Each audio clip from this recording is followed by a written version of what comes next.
at this. Supposedly the wind is around 70 miles per hour, which is like closer to 110, 115, 120 kilometers per hour. So supposedly there are many houses with no, and there are around 800 houses with no, what do you call, no electricity now. And so this is from inside the house.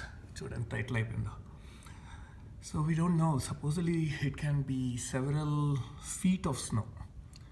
There is a thing saying that there will be snow from closer to even 6 to 12 feet and up.